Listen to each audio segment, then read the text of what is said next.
While Mitch Turnbull is glad to be back home, most punters, in fact 99.9% of them, wish he was still in Queensland after the running on the opening event on the card when Mitch Turnbull combined with St Veron to blow out the short price favourite Serge Blanco. We'll caught up with Mitch following his upset win.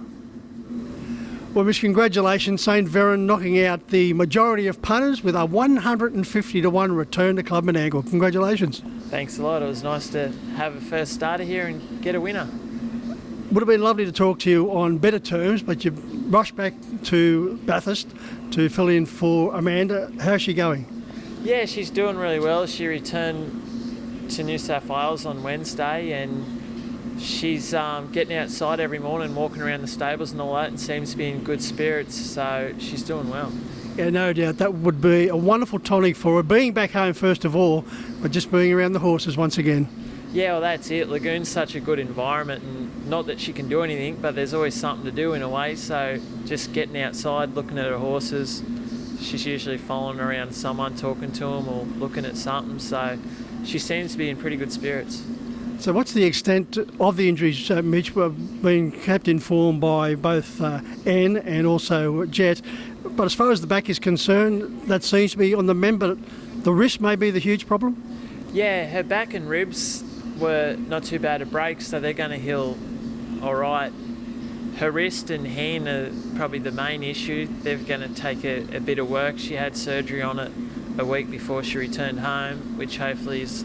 She got the green light to come home, so it went well, and she's just got to get their muscles going and do the exercises and healing, which will probably be a long process, but at the moment, each step that she takes seems to be not too bad a one. I suppose, Mitch, the main thing is her mental health. If she can feel good in that department, it'll go a long way to healing the rest of her body.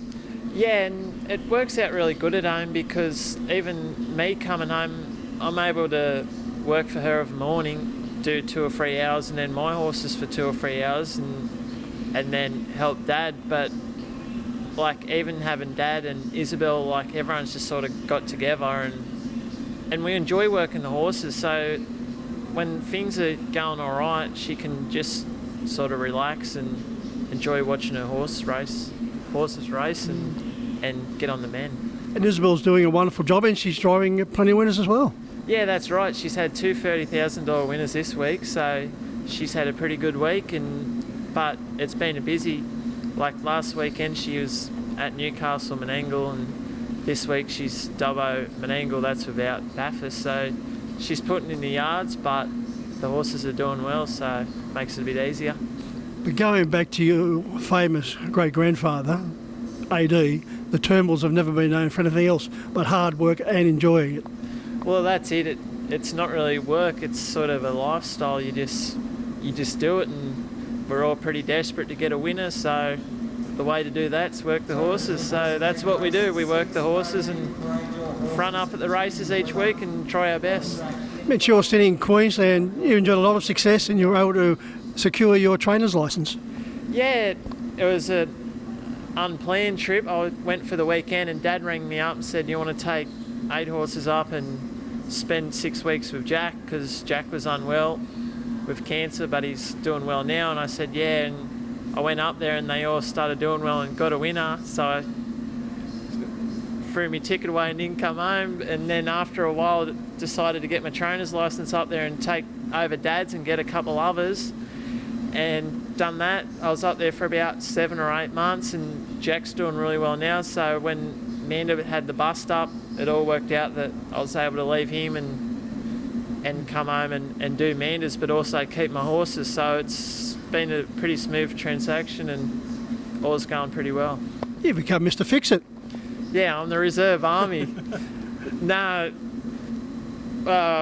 just the family's always been good, so you just, what do you do? And I'm probably in a good spot that I'm able to, I've only got 9 horses, so it's pretty easy to load up the truck and come back. And the main thing for me was seeing if they done well or not, and getting a winner tonight was not only a thrill but a bit of relief too, because training's a new ball game, so when you get that win you can sort of think, well, I can keep going at it.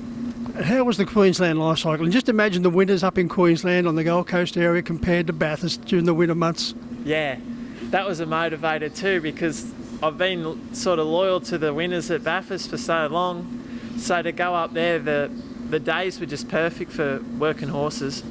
And Jack's got the best setup. Like he's got a property set up so well, and a different track to home. He's got a sandhill track, and it was really good experience and learned a lot, and the horses done well. So yeah, and like it is a different life up there, because back here, if you finish work, you sort of go to the cattle farm with Dad or something, whereas up there you sort of just race and work horses, so you get a lot more free time, and met a lot of good mates up there, so that was good, and it was a good experience. Sounds like a lifestyle you could get used to. Yeah, that's right. Well, it's definitely an option anyways. If a heavy frost comes, I'd say I might sneak a truckload up, but it's good too. Jack, he built 10 stables for me when I was up there, and he said they'll always be vacant when you come back whenever you want to, or if you do or whatever, so I wouldn't hesitate to go up there and race throughout.